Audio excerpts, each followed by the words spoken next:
You can be responsible, faithful, and doing a lot of things right and still feel off in your own life. That's often the result of when who you are inside and how you're living on the outside are no longer fully connected. In this video, I want to show you why that split happens and why it's deeper than stress or confusion. This kind of tension is hard to explain when your life is so productive. You're not falling apart, and by most people's standards, you're actually doing well. But inside, there's still friction. It shows up in small ways. You conducted a great meeting, but you're still second guessing yourself. You get a big win and you feel nothing. That is what living divided feels like over time. And that kind of split wears on you. It can make simple decisions feel heavy. You start questioning yourself and you don't know why. You start feeling tired in a way that sleeping and resting won't fix, because the problem is not physical. It's a spiritual and mental disconnection. Parts of your life are disconnected from each other. Who you are, what you value, how you actually live are no longer moving together. And when your life is not moving together, even good things start to feel heavy. Let me show you where that split often comes from. It's not because of a sudden break or a crisis about who you are.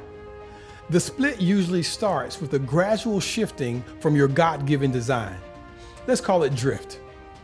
You drift when you avoid pressure situations that require making sound decisions. You drift when you satisfy the expectations of others more than your own.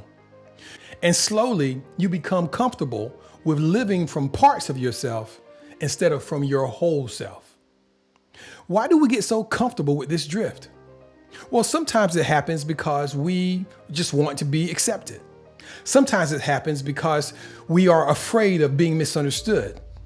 But sometimes it goes even deeper than that. You start distrusting the very way that God wired you. That's when the split stops being about circumstances and starts being about design. And that's something that I know about personally. There was this period in my life where I was fighting the very way that God had designed me.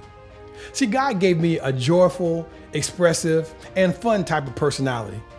And I've always had a deep appreciation for words and a desire to communicate in a way that is clear and that helps me to connect with other people. And at first, early on in life, I was very successful at doing that, mainly because it was a gift that God had given me to go along with my assignment. But instead of appreciating my personality and viewing it as a gift to steward, I started viewing it as a burden. My humor made me seem like I wasn't serious enough. My joy made me feel like my words didn't carry enough weight.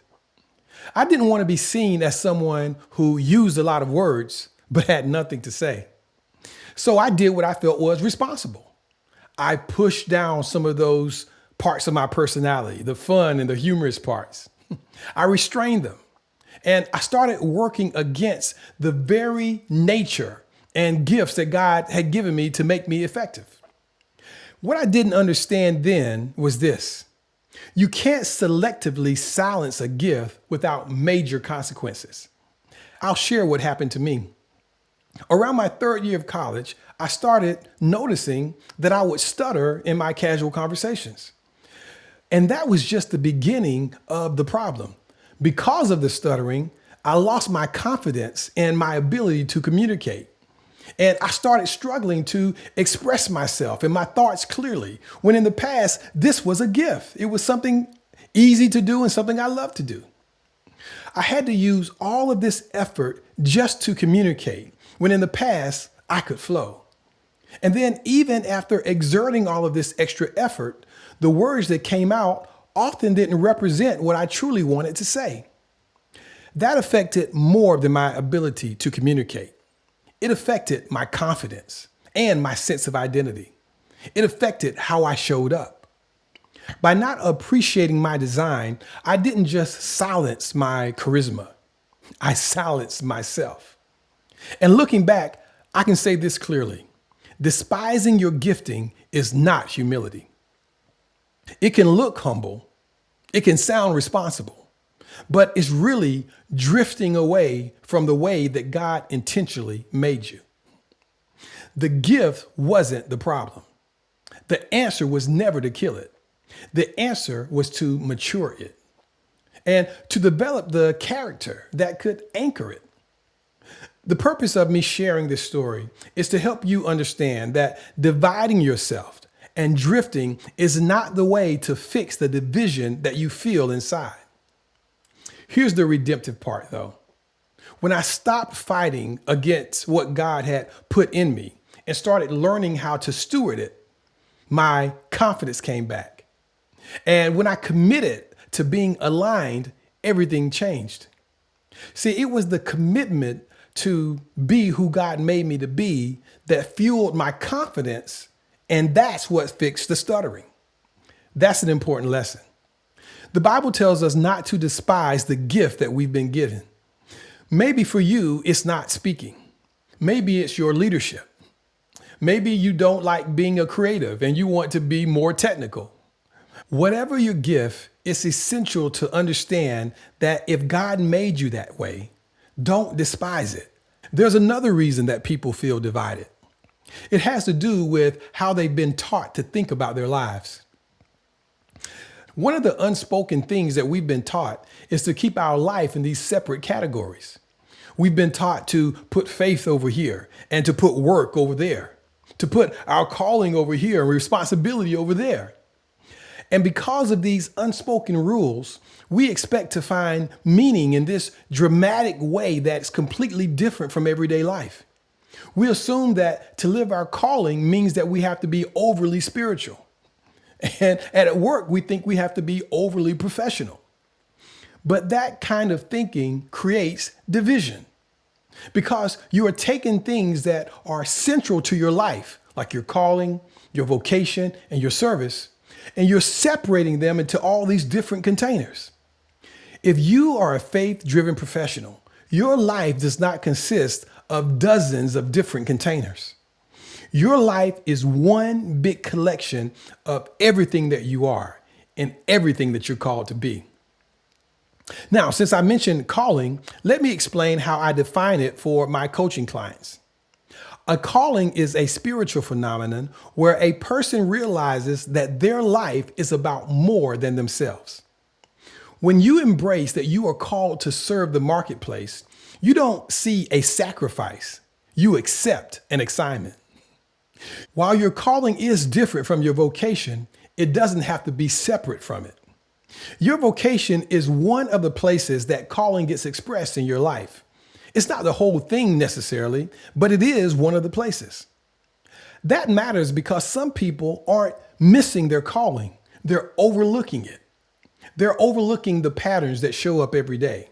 They're overlooking the people that are consistently drawn to them. They're overlooking the problems that they solve all the time. And then there's the pressure layer. Pressure can make this internal division feel even worse because pressure doesn't just add stress. It tries to manipulate you into performing. It wants you to care more about performing for other people rather than being present in the moment. When you are performing for other people, it may look strong or graceful on the outside, but if you're not careful, performance starts replacing freedom. That kind of tension doesn't resolve itself just by recognizing it. But recognition is exactly where you have to start. The first step is honesty. You have to tell the truth about feeling divided. Ask yourself, where am I functioning in ways that no longer feel true? Where have you learned to suppress something that God wants to exploit? Where have you separated parts of your life that were never supposed to be disconnected? Those questions matter. Because the way that you heal the division is by acknowledging its existence. If you've been feeling split between who you are and how you live, I want to encourage you with this. That tension is not an accident. It's an invitation. Your life is asking you to stop performing, to stop living in pieces, and to start living as a whole person. Stop fighting who you were made to be. The goal isn't perfection. The goal is wholeness. And wholeness looks like this. Who you are and how you live speak the same language. Your convictions and your conduct tell the same story. Your gifts are no longer waiting for permission to show up. That kind of life may not get easier overnight, but it gets clearer. And clearer is more than enough to get started. If this video resonated with you, I created a free tool called the Authority Assessment. It's a short diagnostic designed to show you exactly where division might be showing up in your own life, and especially under pressure. The link is in the description. Take it before you do anything else. I'm Coach Arnold. I'm an encourager of faithful people. That means I'm an encourager for you. I'll see you next time, and check out this next video.